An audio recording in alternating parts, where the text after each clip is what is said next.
नमस्कार मैत्रिणींनो, अनिता किचनमध्ये तुमचं स्वागत आहे. आता पावसाळा सुरू झालेला आहे, तर पावसाळ्यामध्ये खूप रानभाज्या उगवतात.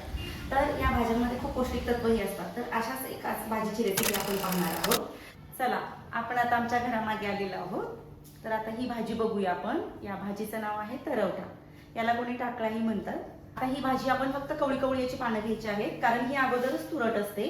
त्यामुळे खुडताना फक्त पानं ओढून घेतली तरी ही भाजीची पानं निघून येतात. अशीच ही भाजी आणलेली आहे आपण. तर आता ही स्वच्छ भाजी धुवून घेऊया आपण. चला, आपण भाजी धुवून आणलेली आहे आता. तर आपण भाजी बनवायला सुरुवात करूया. यासाठी मी कढईमध्ये पाणी गरम करायला घेणार आहे आणि या पाण्यामध्ये आपण एक अर्धा चमचा मीठ घालणार आहोत आणि ही निवडून स्वच्छ केलेली भाजी आपण यामध्ये उकळून घेणार आहोत. आता आपण भाजी करून घेऊया. तेल तापलं की आपण कांदा टाकून घेणार आहोत. कांदा भाजत आलेला आहे. थोडासा कच्चाच कांदा भाजायचा आहे याला. आता लसूण थोडा चिरलेला मी टाकून घेते. थोड्या तिखटच आहेत या लाल मिरच्या, कारण भाजीला चव यावी म्हणून आपण तिखट लाल मिरची वापरलेली आहे सुकी.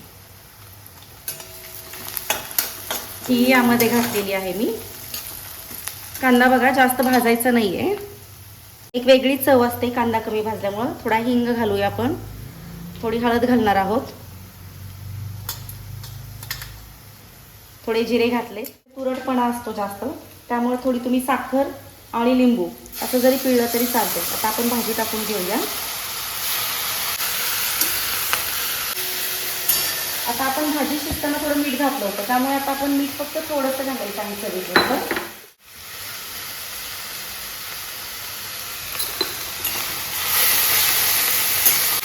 तसं छान दिसतोय बघा कांदा थोडा कच्चा राहिल्यामुळे.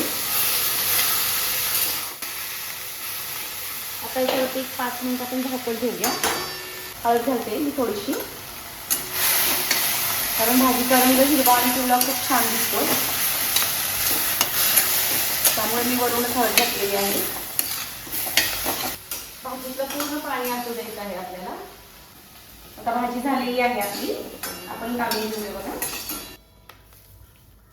छान दिसते आणि चवीलाही छान लागते.